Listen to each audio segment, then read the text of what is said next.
Hello everyone. So with the recent protests in Ireland, we've seen this state, and we've seen it throughout the years too. And a lot of people won't admit it, and a lot of people won't say it, particularly Irish people.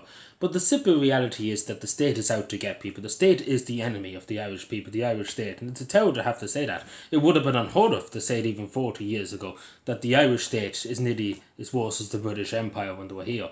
Because what they're doing to people, what they're doing to young people, what they're doing to the elderly people is simply inexcusable. It's not beyond. It's beyond incompetence. It's beyond stupidity.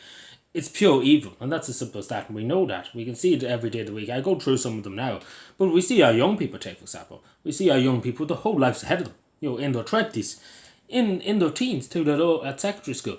They're thinking about the future. And unfortunately, there's not much of a future for them because the government have taken it from them.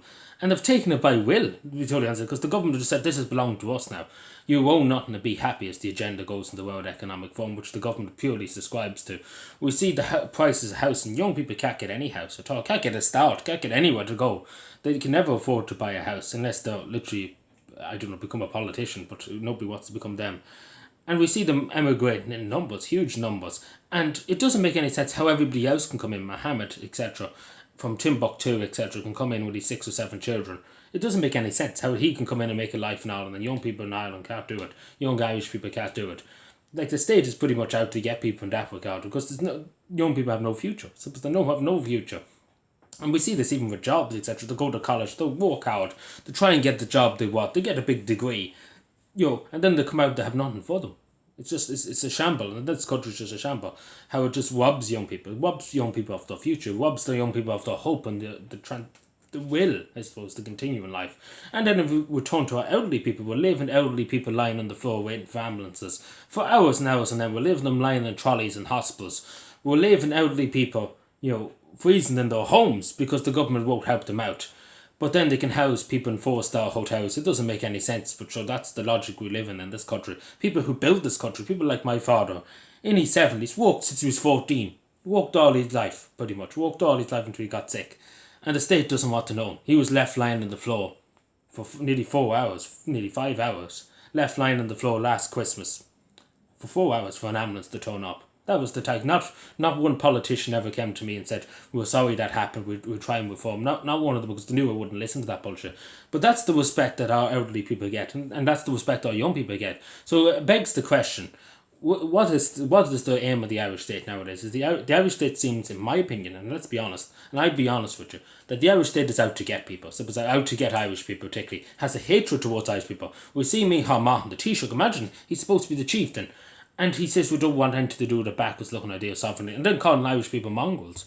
Like, what kind of fucking leadership is this in this country? That we went from people who fought the 1916 riots, people who fought in the War of Independence, people that were on execution lists from the British because of the rebellious activity. And we're sitting here in 2026, 110 years after these devices, and we're sitting here and saying we have a leader like Micheál Martin that he would sell everything, to be totally honest, if he got away with it. He has no loyalty to the people, he has no loyalty to the state, he has no loyalty to anybody but himself and to the money he gets. But I say to Micheál Martin, it'll be no good to you.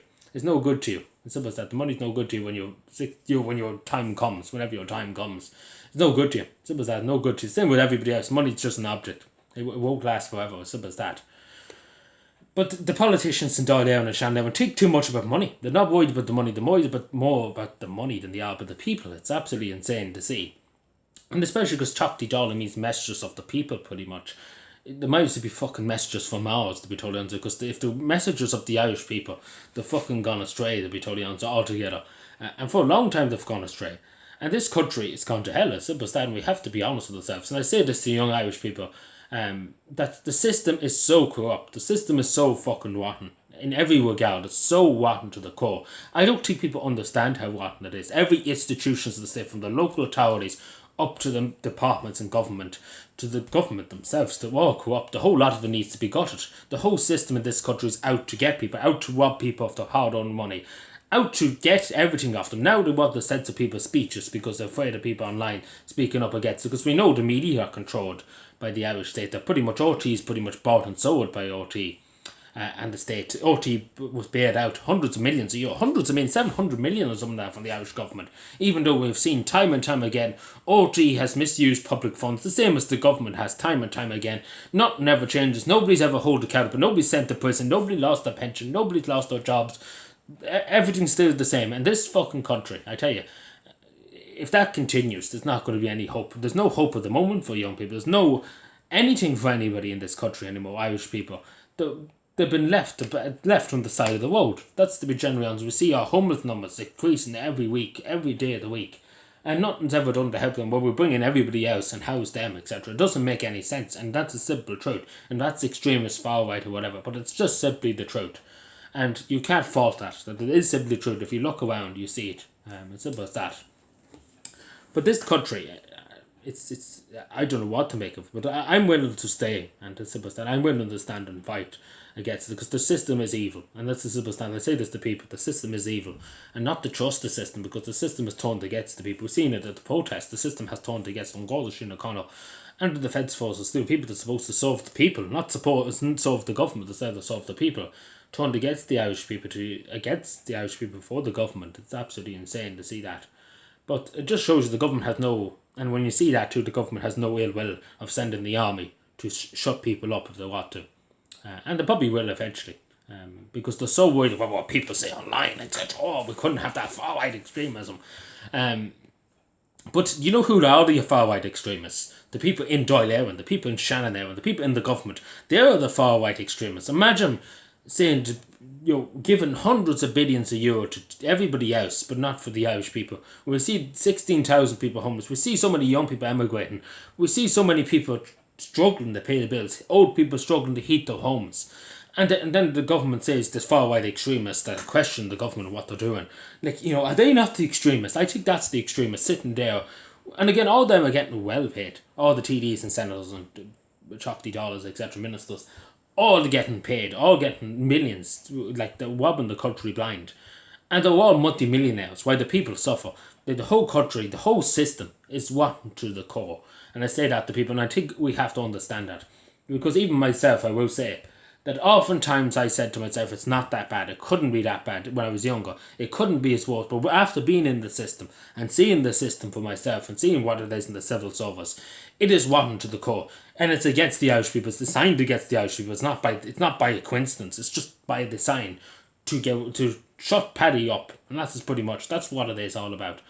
And, and I say to young people and stuff, don't be afraid of, I like my livelihood, we're pretty much, my whole career is standing up. It's hard to stand up. You take financial hits and stuff, but I don't regret it for 1 minute. I won't regret it for 1 minute. I'm going to continue doing it. The state will have to get rid of me if they want to shut me up.